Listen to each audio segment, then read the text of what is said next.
이번 두 번째 시간 스포는요. 학자 정리 중에서 티넨의 위치지대설, 알론소의 입찰지대설, 헤이그의 마찰비용 이론, 버제스의 동심원 이론, 호이트의 선형 이론, 해리스 울만의 다핵심 이론에 대한 스포일러를 진행하고 수업을 하도록 하겠습니다. 스포 흥미진진한가요? 스포가 좋으셨으면 수강 후기에도 좀 남겨주시면 좋을 것 같습니다. 선생님 스포 너무 좋아요. 이렇게 좀 수강 후기를 때는 약간 과하게 해도 돼. 아시겠죠? 그냥 뭐 좋았어 이렇게보다는 너무 좋았다, 막 미칠 것 같다, 막 이렇게 막 카타르시스를 느낀다, 막 이렇게. 오케이. 이번에는 지대설을 3개 마무리하고요. 그 다음에 도시공간 구조 이론으로 가보도록 하겠습니다. 스포입니다. 결론만 알려드리는 거예요. 결말 포함입니다. 튀넨은 무슨 지대설을 주장했는데요? 위치 지대설을 주장했는데요. 위치를 결정하는 가장 중요한 항목을 뭘로 본다고요? 수송비로 본다고요. 이분의 이론은 무슨 이론이다? 고립국이라는 논문에서 출발을 했다. 그럼 어떻게 해요?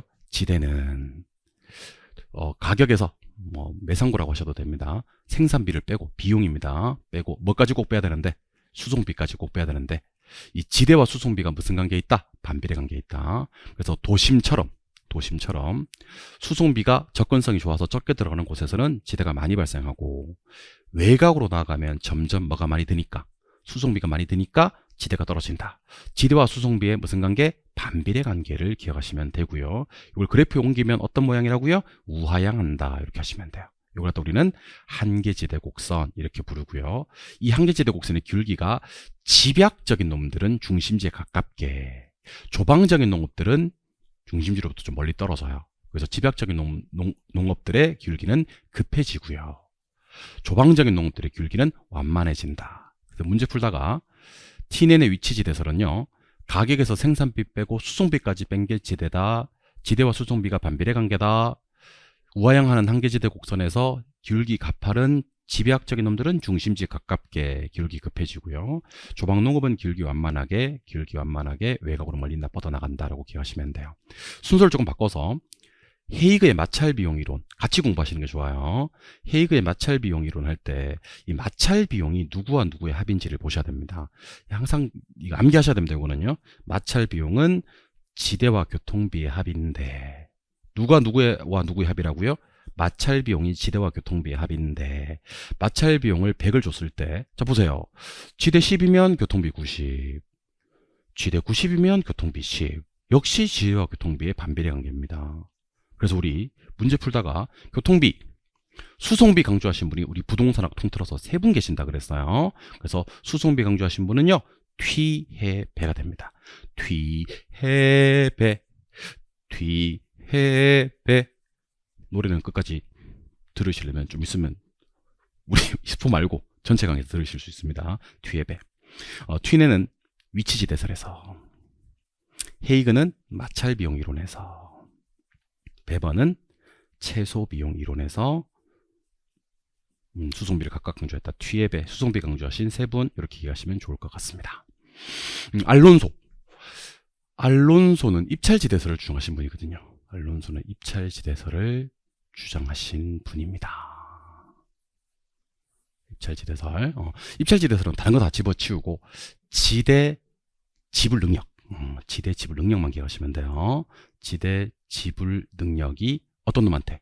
최대인 놈한테, 최고인 놈한테 토지용 혈당이 된다. 그래서 지대 곡선 중에서 가장 높은 부분을 연결한 선이다. 이런 표현이 나와야 됩니다. 지대 지불 능력 요래야 되고요. 지대 곡선 중에서 가장 높은 부분, 요게 입찰지대설인데, 혹시 입찰지대설은 누가 주장했는데? 알론소가 주장했는데, 알론소가 지문에 없어요. 그럴 때는 튀넨의 위치지대설을 찾으셔도 됩니다. 이유는 튀넨의 위치지대설이 알론소 입찰지대설에 영향을 미쳤기 때문입니다. 여기까지가 지대설 마지막 3가지 내용들. 도시공간 구조 이론은요, 버제스라는 사람의 동심원 이론이 있습니다. 호이트의 선형 이론이 있습니다. 해리스 울만의 다핵심 이론이 있습니다. 기억하셔야 되고요. 자, 버제스의 동심원 이론은요, 버제스의 동심원 이론은 가장 오래된 이론 1925년 이론이고요. 호이트의 선형 이론은요, 그로부터 14년 뒤인 1939년 이론이고요. 해리스와 울만의 다핵심 이론은요. 그로부터 6년 뒤인 1945년 이론입니다. 동심원 이론과 선형 이론은 도심만 등장을 하는 단핵도시 이론인데 다핵심 이론은 도심 밖고 부도심이 등장을 하는 다핵도시 이론이 됩니다. 부도심이라는 표현은 동심원 이론과 선형 이론에서는 때 등장할 수가 없습니다. 버제스의 동심원 이론은요, 중전 저고통, 중전 저 고통스러워요. 이렇게 접근성이 양호한 곳에 저소득층이 살고요. 버제스의 동심원 이론에만 있는 특이한 지구가 점이지대하고요. 전이지대, 점이지대 같은 말입니다. 그 다음에 통근자지대라는 표현은 버제스의 동심원 이론에만 있는 표현이고요. 관점이 도시 생태학적 관점입니다. 생태학 기억하시고요. 그리고 침입, 경쟁, 천이라는 표현이 등장을 한다라는 것만 아시면 돼요. 호이트의 선형 이론은요, 요 표현이 등장합니다. 교통축, 교통망, 교통노선, 교통이란 말이 처음으로 등장하는 것이 호이트의 선형 이론이고요. 모양이 부채꼴 모양, 쐐기 형태다라고 부르기도 해요. 그리고 교통축에 가깝게, 이게 교통축이거든요. 누가 산다고요? 고급 주거지구가 먼저 입지하더라. 그래서 아까 동심원 이론에서는 접근성 양호한 곳에 저가 살지만 교통축이 가깝게, 선형 이론에서는 고급 주거지구가 입지한다는 것도 알고 계셔야 됩니다.